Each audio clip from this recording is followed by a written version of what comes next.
June 18, 1815, a day that would become forever etched in the annals of history. The Battle of Waterloo, the final stand of one of the greatest military leaders the world had ever known. A day that would mark the end of an era, the collapse of an empire, and the downfall of Napoleon Bonaparte. Napoleon's name was synonymous with power.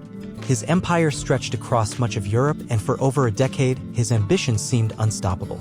But on this fateful day, he would face not only his enemies on the battlefield, but the crushing weight of his own choices.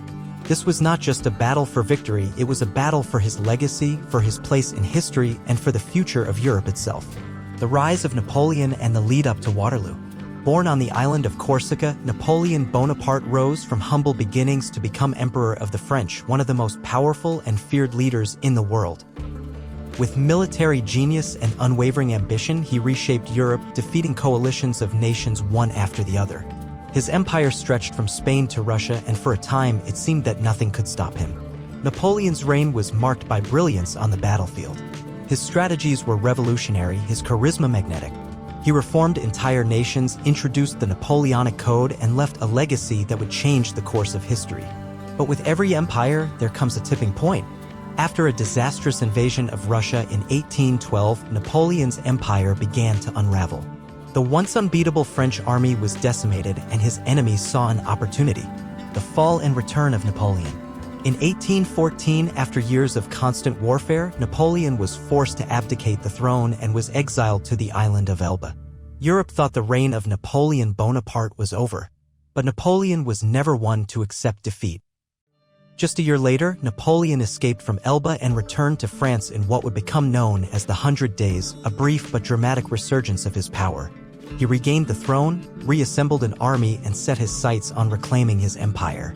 But this time, his enemies were more determined than ever to see him defeated once and for all.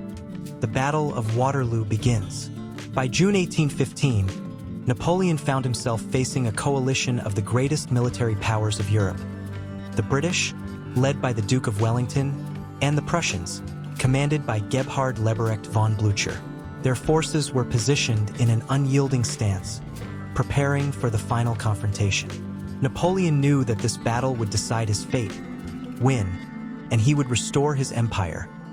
Lose, and he would be condemned to history's trash heap. Napoleon's strategy at Waterloo was to divide and conquer, hoping to defeat the British and Prussian forces separately. The French army, though battle-hardened, was now fatigued after years of conflict.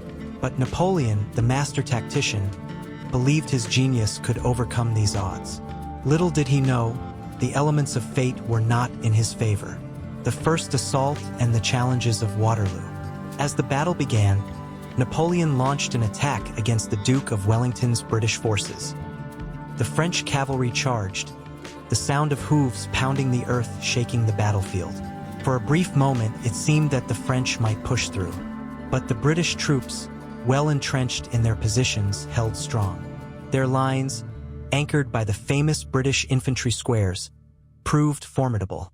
But as the day wore on, Napoleon's plans began to unravel. The Prussian army, initially kept at bay, began to march toward the battlefield. The timely arrival of the Prussians gave the British the support they desperately needed. The French were now fighting not just Wellington's forces, but an incoming threat from Blücher's Prussians as well. The turning point: Napoleon's mistakes. Napoleon's greatest mistake at Waterloo was perhaps his overconfidence in his own strategy. He underestimated the coordination of his enemies and failed to decisively crush Wellington's forces early in the battle. His delays and poor decisions, such as the late arrival of reinforcements and a miscommunication with his generals, ultimately cost him dearly. The battle turned into a rout for the French. The Prussian forces closed in from the east, and Wellington's troops held firm against the French assaults.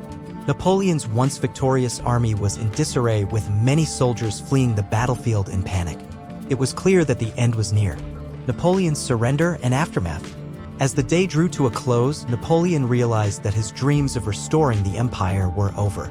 With his army broken and the coalition forces pressing in, Napoleon had no choice but to retreat. But there would be no escape this time. He surrendered to the British, ending his reign for good. Napoleon was exiled once again, this time to the remote island of St. Helena, far from the world he once ruled. His empire, which had seemed unstoppable, had crumbled in a single day on a battlefield called Waterloo.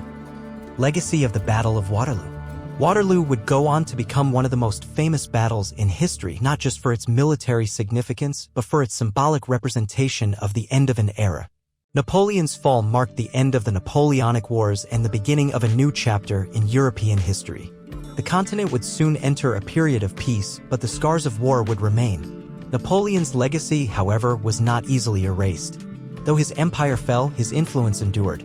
The Napoleonic Code, his military innovations, and the ideals he fought for would shape Europe for years to come. Napoleon's final stand at Waterloo is a story of ambition, brilliance, and ultimately, defeat. It is a reminder that even the greatest can fall and that no victory is ever guaranteed, no matter how strong or strategic you may be. Thank you for joining us in this exploration of Napoleon's last battle. If you found this story insightful, be sure to like, share, and subscribe for more deep dives into history's most defining moments.